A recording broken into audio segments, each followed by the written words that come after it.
Job, capítulo 27, ¿verdad? Habíamos quedado en, pero el trueno de su poder, ¿quién podrá comprenderlo?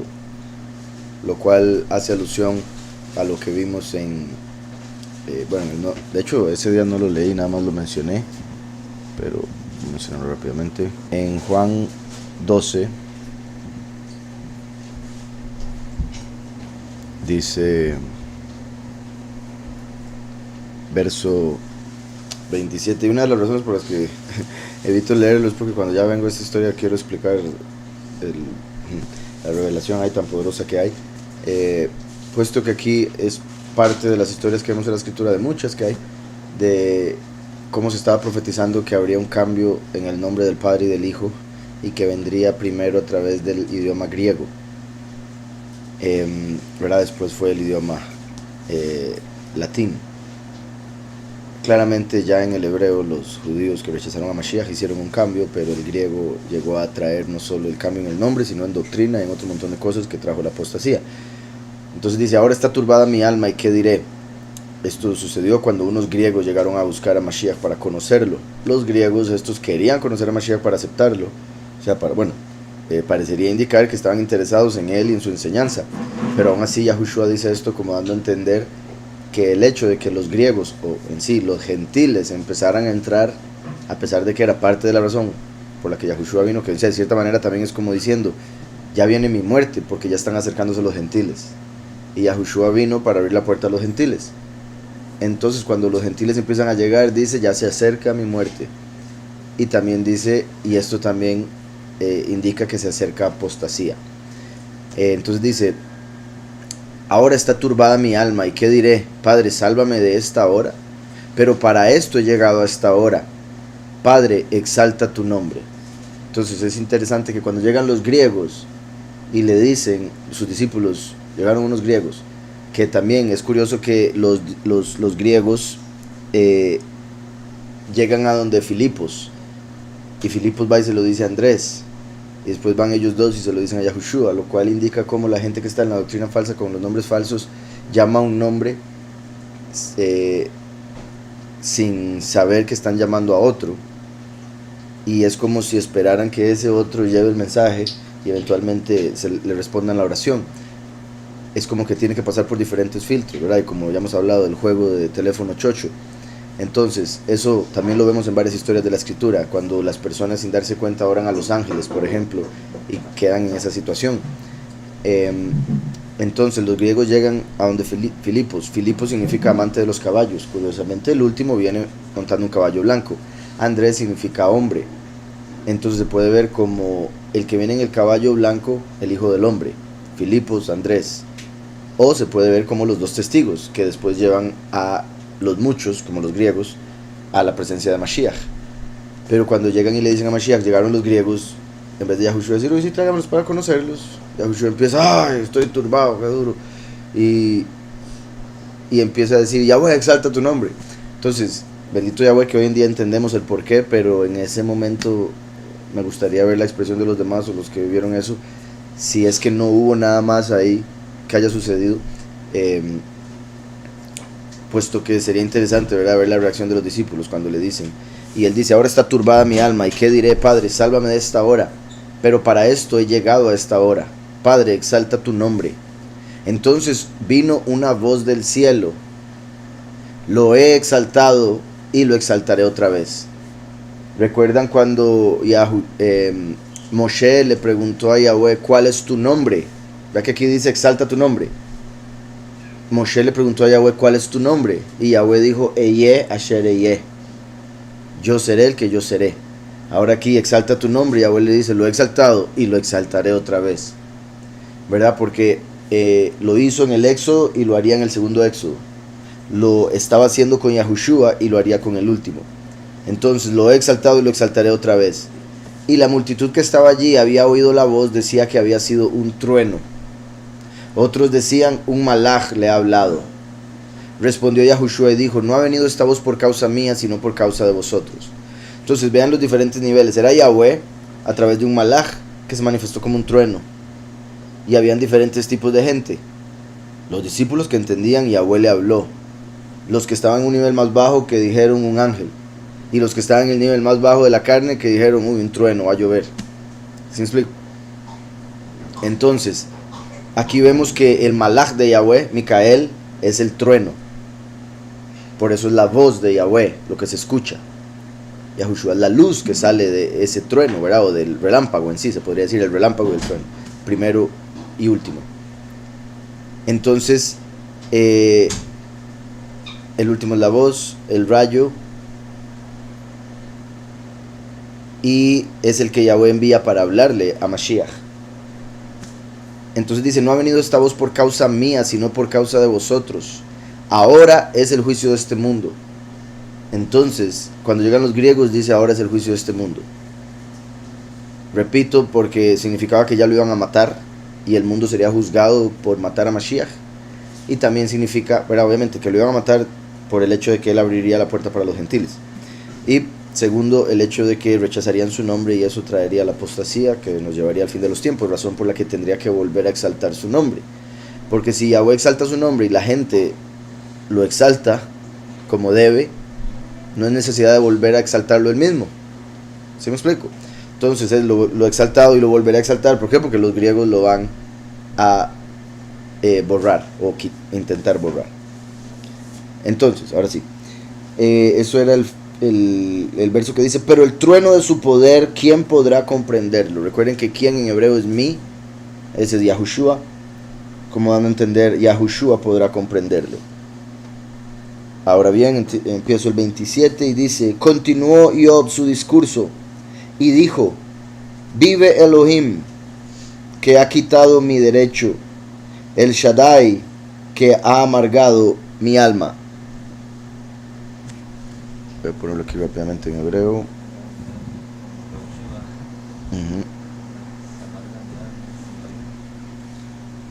Ha amargado mi alma.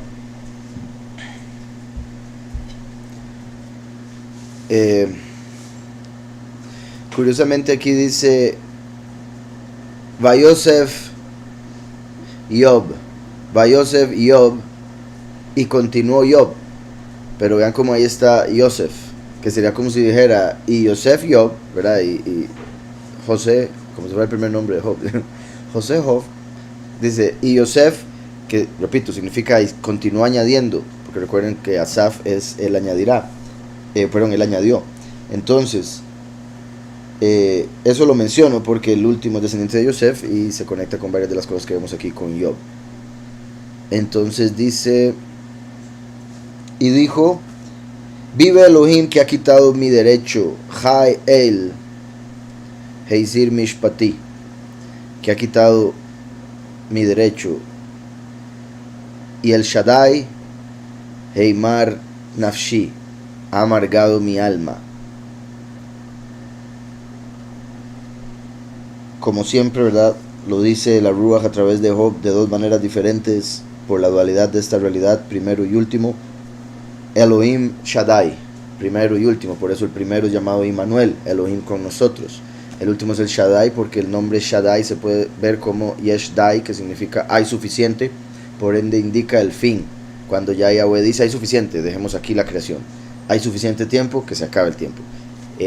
Y obviamente el hecho de que hay suficiente en él para proveer toda necesidad, porque él es omnipotente, que es la traducción que se le da a Shaddai. Entonces dice después, y vean qué particular, también al decir ha quitado mi derecho, es como si Job estuviese diciendo por mi justicia yo debería estar bien, pero es como que me quitó mi justicia porque ahora estoy mal. Y eso es lo que hicieron con Yahushua. Yahushua cumplió toda justicia, cumplió toda la ley. Immanuel, Elohim, cumplió toda la ley y le quitaron su justicia, puesto que lo acusaron de blasfemo y otro montón de cosas y lo mataron. Pero Yahweh le devolvió su derecho cuando lo resucita. Ahí lo confirmó como justo, como Mashiach. Después dice el Shaddai, que como he dicho se conecta con el último, que ha amargado mi alma. Hamei, bueno, decía, sí, Heimar, perdón. Heimar, el último Recuerden que Yahushua es el alma de Yahweh, y Yahushua manda al último. Por ende, con lo que va a suceder con el último, va a provocar sufrimiento. De hecho, es por eso que muere en Yom Kippur, y es en Yom Kippur que Yahweh dice que hay una orden, un mandamiento de afligir el alma. El Shaddai que ha amargado mi alma. Que todo el tiempo que mi alma, ahora bien, también, si, como dije, en cierta manera, como el alma de Yahweh es Yahushua, el alma de Yahushua sería el último, el alma, y así seguiría descendiendo. Que todo el tiempo que mi alma esté en mí y que haya hálito de Elohim en mis narices, mis labios no hablarán iniquidad, ni mi lengua pronunciará mentira. Recuerden que los 144,000 son aquellos en los cuales no se halló mentira en su boca, porque tienen a la verdad, que es Yahushua, empezando por su nombre, y después obviamente que una vez que le conocieron, dejaron la mentira, dejaron la falsedad. Mis labios no hablarán iniquidad, ni mi lengua pronunciará mentira. Nunca acontezca que yo os dé la razón. A lo que se refería, ¿verdad? Nunca en mi vida yo mentiría como para decir que ustedes tienen la razón. A los amigos, recuerden todo lo que los amigos estaban diciendo, que repito, era sabiduría, pero no se aplicaba con Job. Entonces Job dice, rechazo, botellita de Jerez, dijo. Dice, que todo el tiempo que mi alma esté en mí, que haya hálito de Elohim en mis narices, mis labios no hablarán iniquidad, ni mi lengua pronunciará mentira. Nunca acontezca que yo os dé la razón. ¿Verdad? Que también sería como decir, nunca voy a hacer yo el mal como para merecerme algo así, y en esa forma darles la razón. Porque si yo hubiera hecho mal, entonces ellos sí tendrían la razón. Pero está diciendo, nunca voy yo a darles la razón actuando de una manera que no debo. Hasta la muerte mantendré mi integridad. Nunca acontezca que yo os dé la razón, ¿verdad? Como Yahushua siendo juzgado, acusado de varias cosas que eran mentira, eran malinterpretaciones en algunos casos, al propio. Y obviamente Yahushua no les dijo que tuviesen la razón con respecto a esas mentiras. Por eso vemos, como dice Isaías 53, que no se defendería, no hablaría cosa alguna, sino que sería llevado como oveja al matadero. Bueno, como cordero al matadero, como oveja ante sus trasquiladores. Nunca acontezca que yo os dé la razón, hasta la muerte mantendré mi integridad. Aferrado estoy a mi justicia y no cederé. Mientras viva, no me reprochará mi corazón. ¿Verdad? La conciencia, básicamente. Si uno hace mal, entonces el corazón se lo va a reprochar. Porque hiciste aquello, te acordás, te lo mereces, tome, ¿verdad? Etcétera, etcétera, a través de toda la vida. Pero está diciendo, si yo hago el bien, el corazón no va a poder reprocharme nada. Y si el corazón mismo, que eso es lo que hace, no me reprocha, que va a estar reprochándome a alguien fuera de, que no sabe lo que habla. Aferrado estoy a mi justicia y no cederé. Mientras viva no me reprochará mi corazón. Sea como el malvado mi enemigo y como el inicuo mi adversario. Sea como el malvado mi enemigo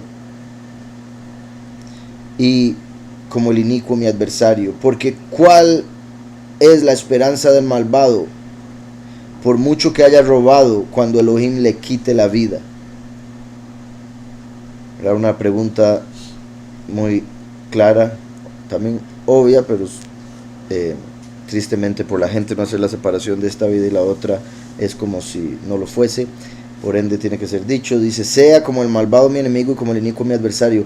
Porque ¿cuál es la esperanza del malvado? Por mucho que haya robado, cuando Elohim le quite la vida. Si Elohim es el que quita la vida, ¿de qué le sirve al hombre hacer lo que sea? Si no servirle a él. Porque si no le sirve a él, va a terminar quitándose la vida a sí mismo. Entonces, ¿cuál es la esperanza del malvado? Recuerden que la esperanza es eterna. Dice el nuevo pacto, la esperanza, la fe y el amor son eternos. Pero como el impío se enfoca en lo temporal, entonces no tiene esperanza, porque no tiene eternidad, y la esperanza solo viene del mundo eterno. ¿Sí me explico? Entonces, ¿cuál es la esperanza del malvado? Ninguna. Ahora, curiosamente, este es el verso 8. Dice, Kimatikvat, porque ¿cuál es la esperanza? ¿Cuál es ma? ¿Verdad? Que también sería como decir, el ma es la esperanza del malvado. Y recuerden que así como el mi, el quién, es el que trae la misericordia, el último, el ma, es el que trae el juicio. Entonces sería como decir, juicio, condena, es la esperanza del malvado. Dice después, porque ¿cuál es la esperanza del malvado? Por mucho que haya robado, ¿verdad? Como dijo Yahushua, aunque se haya ganado el mundo entero, ¿de qué le sirve si va a perder su alma? Es completamente ilógico, pero hay miles de personas en ese camino. Por mucho que haya robado, cuando Elohim le quite la vida. ¿Escuchará Elohim su clamor cuando la tribulación venga sobre él? Y recuerden que, o sea, tribulación en general, porque todo el mundo a través de toda la historia ha pasado tribulación en un momento u otro, pero la diferencia es que a los justos Yahweh los saca de la tribulación. Y ahora viene tribulación, ¿verdad? En el fin de los tiempos y después la gran tribulación. Pero vemos que Yahweh sí salva a unos, los que están con él. Pero a los impíos, cuando llega la tribulación, se van con la tribulación, se van en esa destrucción. Dice, ¿escuchará Elohim su clamor cuando la tribulación venga sobre él? ¿Acaso él se deleita en el Shaddai? ¿Verdad? Si la persona no se deleita en el Shaddai, ¿cómo espera que el Shaddai se deleite en la persona? Estaría completamente engañada. Y por eso dije ahora que se estaría matando a sí mismo. La misma persona está cortando su fuente de vida. ¿Verdad? Es como si una persona estuviera en el hospital con una máquina y la desconecta porque confía en sus propias fuerzas. ¿Verdad? Y obviamente, y mi punto es no una persona que se quiere suicidar, una persona que dice, no, yo no la necesito, voy para arriba. ¿Verdad? Obviamente va a necesitar esa fuente de energía, ese poder, esa vida que solo viene de Yahweh. Entonces, como dice aquí, ¿escuchará Elohim su clamor cuando la tribulación venga sobre él? ¿Acaso él se deleita en el Shaddai? ¿Acaso invoca a Elohim en todo tiempo? Vean lo que está diciendo también, porque acaba de decir, cuando clame en el tiempo de la tribulación, y después dice, ¿acaso clama a Elohim en todo momento? No, solo cuando está en tribulación, entonces no cuenta. ¿Sí me explico? Y quizá Yahweh por misericordia, si de verdad ve arrepentimiento, actúe. Pero vean lo que está diciendo aquí, después de haber dicho, ¿acaso invoca a Elohim? Bueno, dice aquí esto, ¿acaso invoca a Elohim en todo tiempo? Eso quiere decir no. Porque acaba de decir, cuando la tribulación venga sobre él, ¿escuchará Elohim su clamor? Entonces, solo cuando hay tribulación, clama. Y no debería ser así. 10. ¿Acaso él se deleita en el Omnipotente? ¿Acaso invoca a Elohim en todo tiempo? Yo os instruiré acerca del poder de Elohim. No esconderé lo que se refiere al Shaddai. ¿Verdad? Eso indicaría, en el sentido espiritual, que el libro tiene una revelación del primero y el último. El libro de Job, porque Job está diciendo, yo os mostraré del Elohim y del Shaddai. Primero y último. También, ¿verdad? Siendo él que está en la peor situación, es el que les dice, yo les voy a enseñar a ustedes. ¿Verdad? Lo que hace la experiencia. Oré.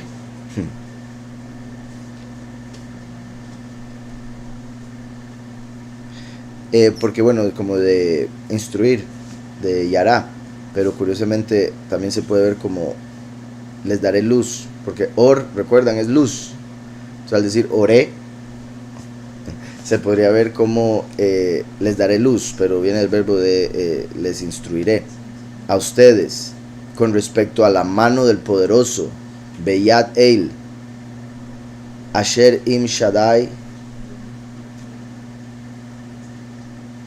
lo ajajeit. Dice entonces, yo os instruiré acerca del poder de Elohim. Como dije, la palabra que aparece al principio es oré, que se puede ver como instruiré, pero también como daré luz. iluminaré. Recuerden que Yahushua es la Or, Yahushua es la luz.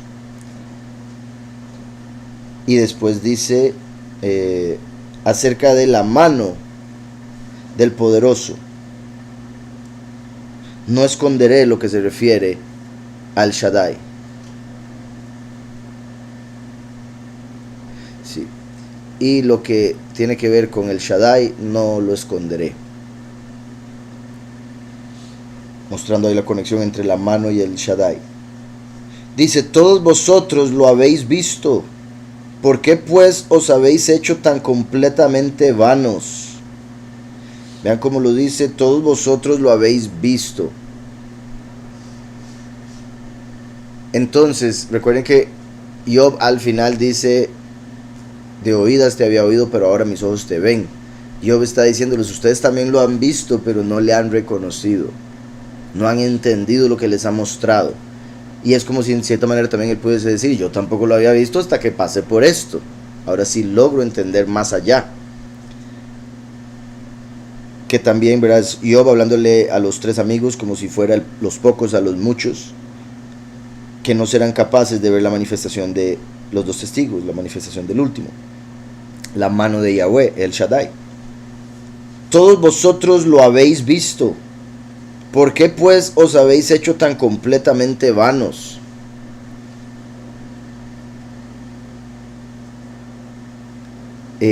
Ahí donde dice completamente vanos es Hebel Tehbalú, completamente vanos. Hebel similar a Abel, ¿verdad? Como un respiro que pasa rápido, como un soplo. Pero también se puede ver como Jabel, el Señor, Bel, la contracción de Baal, y después al final donde dice Tehbalú se puede ver también como su Señor, ¿verdad? El Señor que adoran en el mundo es completamente vano. De ahí la conexión que hay en el hebreo entre el nombre Señor y la palabra vanidad. Y al ser el poderoso de este mundo, obviamente iba a ser vano, porque como dijo Shlomo, vanidad de vanidades, todo es vanidad. Incluso el poderoso del mundo de vanidad tenía que ser vano y vanidoso. Entonces, decía, yo os instruiré acerca de la mano del poderoso, no os esconderé lo que se refiere al Shaddai. Todos vosotros lo habéis visto, ¿por qué pues os habéis hecho tan completamente vanos? Esta es delante de Elohim la suerte del hombre malvado y la herencia que los violentos han de recibir del Shaddai. Los violentos, ¿verdad? Recuerden que los mansos heredarán la tierra. Bueno, en general debemos de siempre buscar otra opción en vez de la violencia. Ahora, los violentos arrebatan el reino, pero se refiere a violencia espiritual, ¿verdad? Como cuando le dijo a Yahushua, sea valiente, esforzado y valiente, porque estamos en una guerra espiritual. Entonces, una violencia espiritual en el sentido de no tener miedo al enemigo porque Yahweh está con nosotros, porque Yahushua nos dio la autoridad, porque tenemos espada, escudo, etcétera, etcétera, etcétera.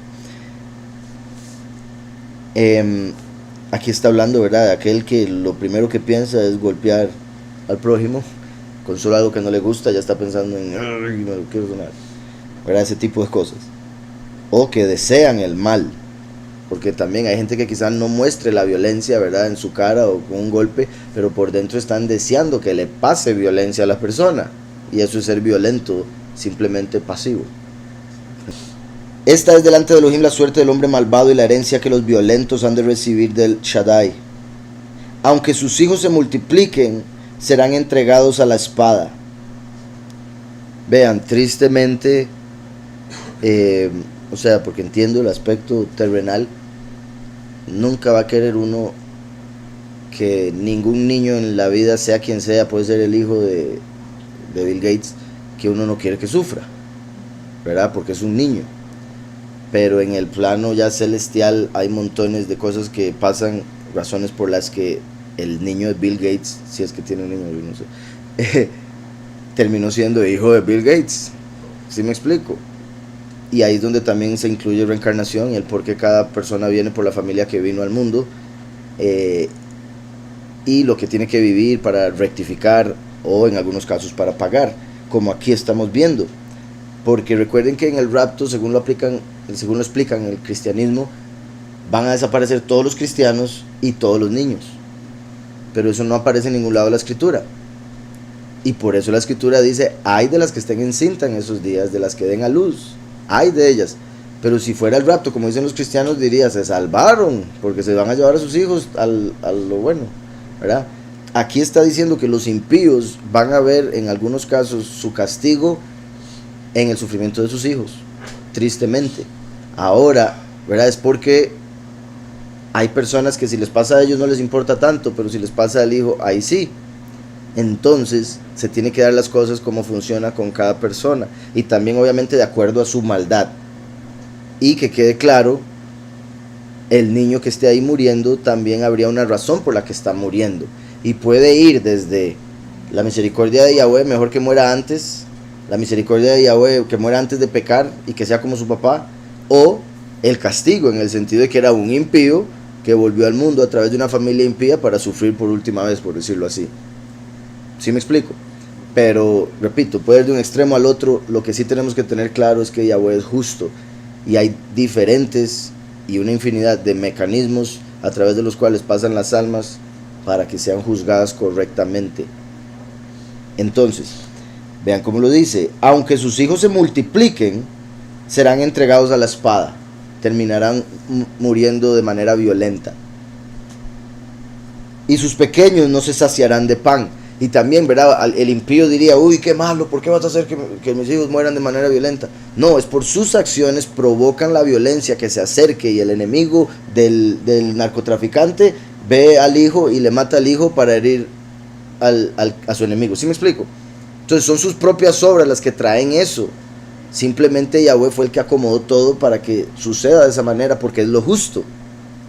Si uno le provoca daño a otra persona, ¿cómo puede esperar que alguien no le traiga daño a usted? Por eso hay que amar al prójimo como uno mismo, porque si uno ama al prójimo, eventualmente debería dar la vuelta y el prójimo debería amarlo a uno, ¿verdad? Si todo fuera perfecto. Pero la mayoría de la gente no ama al prójimo, menos al enemigo. Entonces, dice, y sus pequeños no se saciarán de lejem. Vea cómo menciona espada y hambre, que normalmente son las dos plagas más comunes de toda la escritura, pero recuerden que son el segundo y el tercer sello. Entonces el que lo anuncia, que es Job, representa el primer sello. Ahora menciona espada, que es el segundo sello. Ahora menciona hambre, que es el tercer sello. Entonces vea cómo va en orden lo que vemos que va a suceder durante el Apocalipsis. Dice después, los que de él queden, la muerte los llevará al sepulcro. Cuarto sello. ¿Recuerdan el cuarto sello? Es el caballo pálido que lo monta la muerte y lo sigue el Seol. Cuarto sello de Apocalipsis. Lo que de él queden, y recuerden que va a haber espada, guerra mundial, hambre mundial, y después pestilencia, muerte y pestilencia, y va a morir en total un cuarto de la humanidad. Y según ellos, ¿verdad? Dicen que somos alrededor de 8 billones, 8 mil millones de personas en el mundo. O sea, para el cuarto sello morirían 2 mil millones de personas, para que se hagan una idea. Y unos pocos años después, en la sexta trompeta, va a morir un tercio. O sea, si habían ahí 6 billones, morirían otros 2 billones. Quedarían 4 billones, o sea, la mitad de lo que hay ahorita. Y después van a morir los muchos. Y después las plagas postreras, un montón de gente más, hasta que casi que no quede ser humano en la tierra. Y así como la escritura habla de cuando dice todo el mundo, se refiere al mundo civilizado, en ese aspecto se podría decir que todo el mundo va a morir.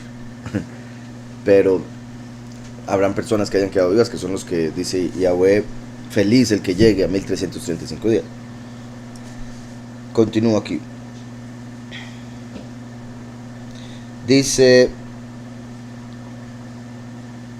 Aunque, bueno, los que de él queden, la muerte los llevará al sepulcro, y no los llorarán sus viudas. Aunque amontone plata como polvo, y acumule ropa como barro, él la habrá acumulado, mas el justo se vestirá con ella, y el inocente disfrutará de la plata. Entonces, eventualmente, todo va a quedar en las manos de los justos e inocentes, todo lo que tenga algún valor. Aunque amontone plata como polvo, así como había en Israel en algún momento de la historia, como ya lo hemos visto, y acumule ropa como barro. Qué curioso que mencione ropa como barro, puesto que recuerden que la ropa es para el cuerpo, como el cuerpo es para el alma, y el cuerpo es hecho de barro. Entonces, ropa como cuerpo, lo cual también se conecta con otras cosas que he mencionado. Por ejemplo, cuando a Benjamín, recuerdan, se le dan 5 ropas, mucho más que a los demás hermanos. Y también cuando los ángeles descienden a la tierra, los que se rebelaron dejaron sus habitaciones en el cielo. Entonces, según otros escritos, esas habitaciones no son casas, no son mansiones, son sus cuerpos, donde habitaba lo que sería el alma que descendió al mundo y tomó otro cuerpo para poder mezclarse con las mujeres. Y esos cuerpos que dejaron esas habitaciones, como cuando Yahushua dijo, en la casa de mi padre muchas moradas hay, serían las que llegarían a ocupar los escogidos después, cambiando de cuerpo, como cambiando de ropa. Similar a como cuando Yahweh llevó al pueblo a la tierra prometida, ya las casas estaban todas construidas, ¿se acuerdan? Entonces nada más llegaron a habitarlas. Similar, pero con cuerpos angelicales. Y el hecho de que Benjamín se le dio 5 cuerpos, se podría entender, quizá veremos después, que los escogidos del fin de los tiempos, los últimos, porque Benjamín fue el último, reciban no solo un cuerpo, o la capacidad de transformarse, o sea, cambiar su forma. ¿Sí me explico? Por eso tantos cuerpos o ropas. Entonces, y recuerden que Yahushua tenía esa habilidad, ¿verdad?, de transfigurarse. Él habrá acumulado, mas el justo se vestirá con ella, y el inocente disfrutará de la plata. Construye su casa como la polilla, como la enramada hecha por el guarda. Aquí el 18 dice, y como suká hecha por el guarda, Notzeir. Vean qué particular el Notzeir, porque también se podría decir el Notzri, el nazareno, porque Nazaret significa el que guarda. Entonces, como suká hecha por el que guarda, o sea, como el cuerpo que vino Mashiach a dejarnos para que nosotros nos podamos vestir y presentarnos ante el Todopoderoso, curiosamente después de la fiesta de Sukkot. ¿Sí está claro? Yahushua vino, hizo una suká para nosotros al morir y dejar su carne para que nosotros podamos tener cobertura de nuestros pecados.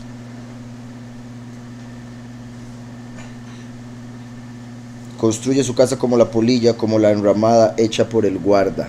Aquí otra traducción que ponen es, su casa es frágil como un nido. Es que bueno, en hebreo está, construye como polilla su casa. Pero sí, se interpreta como frágil, al final va a ser destruida fácilmente. ¿Verdad? Puesto que está hablando del enemigo. Y como suká hecha por el que guarda.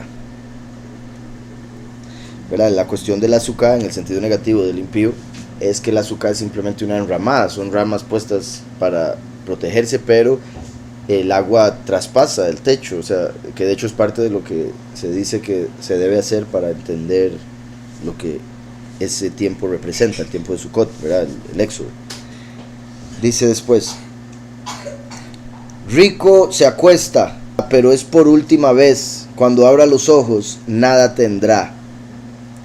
Rico se acuesta, pero es por última vez, ¿verdad? No importa cuán rico pueda llegar a ser una persona, eventualmente se va a morir. Va a llegar un día en el que esto se cumple y se despierta sin nada, que es como el dormir y estarse soñando ser rico y despertarse y decir, híjole, ni un 5. Entonces decir, pero ¿por qué no me puede traer ni un billetito del sueño, verdad? Yo estaba ahí nadando como rico, como Macpato, ¿se acuerdan de ese? Entonces, por eso es que este mundo es el sueño. Este mundo, y por eso se puede decir, cuando aceptamos a Yahushua, nos empezamos a despertar.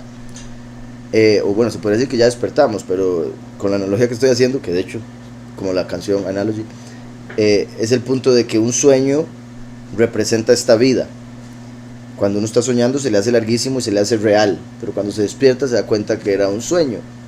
Este mundo se hace largo para la persona, ¿verdad?, que vive, no sé, los años que viva, aunque en realidad ya al puro final se siente corto, pero bueno, se siente como una vida entera, que en una eternidad no es nada, pero el que lo vive dice, uy, he vivido una vida entera, y he tenido todo lo que he tenido, etcétera, etcétera. Y cuando muere se da cuenta que eso era simplemente una ilusión, era la oportunidad de poder obtener lo que verdaderamente vale y permanece.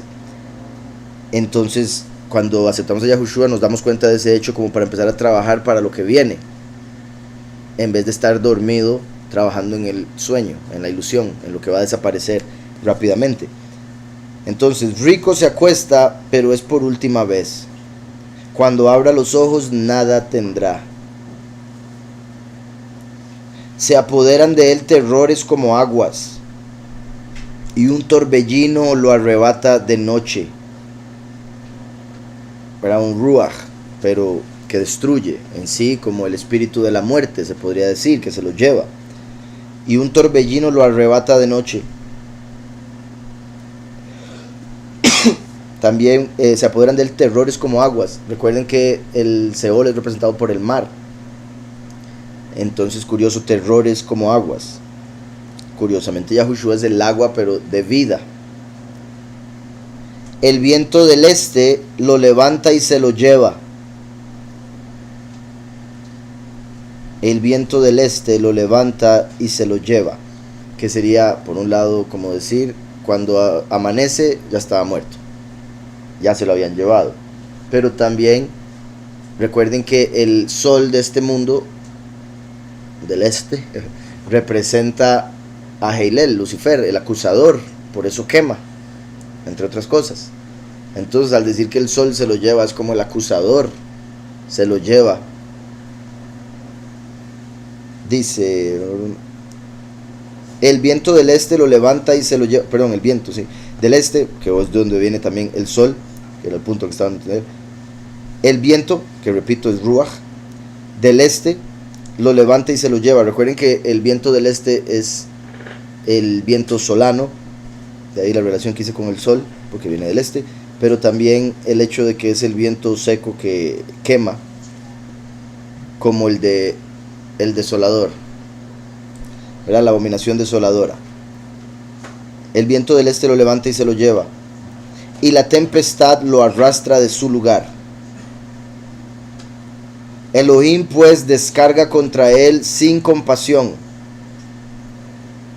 aunque él intenta huir de sus manos. Sobre él baten muchos las manos y por todos lados le silban. Dice Edgar, pero eso no sería injusto, entre comillas, para con el hijo, si su papá fue el que se equivoca, por otra alma paga los platos rotos. No entiendo. Es que ese es el punto que estoy dando a entender, de que siempre va a ser justo por más que no parezca. Simplemente hay cosas que no se pueden ver. Por ejemplo, puede que el hijo sea Hitler reencarnado, es mi punto. Es Hitler. En el sentido de que sería un impío que no ha pagado todo todavía. Simplemente está en un envase nuevo, ya que el envase sea muy bonito, ¿verdad? Y qué bonito el bebé. Pero es el que podría llegar a crecer para destruir el mundo entero si se le diese el chance. Y estoy mencionando a Hitler porque es la figura que han puesto como el malvado, más malvado. Entonces, eso es lo que me refiero a reencarnación. Pero vuelvo y repito, incluso si el niño es un justo, es una bendición, por algo se lo llevan niño, porque está entrando en un mundo de muerte, de maldad, de injusticia. Entonces es mejor para él, porque el ganar perdón, el morir es ganancia, vivir es Mashiach y el morir es ganancia. Como dijo Eclesiastés, ¿verdad? Es mejor el día de la muerte que el día del nacimiento. Entonces, al entender eso, ya uno debería decir, ok, ya, con eso. Por más que sea un niño, si murió, es mejor ese día que cuando nació. Pero el no entenderlo es lo que hace que uno diga, injusto, injusto, porque se ve esta vida como todo. Y vuelvo y repito, hay personas que no escarmientan, bueno, que les pasan las cosas y ellos no logran cambiar, pero le pasa a un hijo y eso sí los hace cambiar. Y el punto de Yahweh es que cambien, no es que sean destruidos, es que se arrepientan. ¿Sí me explico? Y obviamente, ¿verdad? Yo no me puedo imaginar y que Yahweh guarde a todo niño y a todo padre de vivir algo así, porque no me puedo imaginar el dolor. Entonces, viene siendo la prueba más grande que puede pasar a alguien, creo yo, o una de las más grandes. Entonces no estoy diciendo como si fuera nada, simplemente lo que sí quiero dejar claro es que sí es justo, aunque parezca todo lo contrario. Y digamos, en ese caso, ¿verdad? Vemos que fue el pecado de David con Bathsheba que hizo que muriera su hijo, pero digamos, se podría ver como era el hijo de David, entonces iba a ser justo, bendito Yahweh, le fue bien después, o Yahweh puede hacer que vuelva a venir como el próximo hijo, en caso de hablar de reencarnación, me explico. Pero ahí ya él rectificó, porque ya lloró, ayunó, se sintió mal por su pecado y se arrepintió, que es el punto, vuelvo a repetir.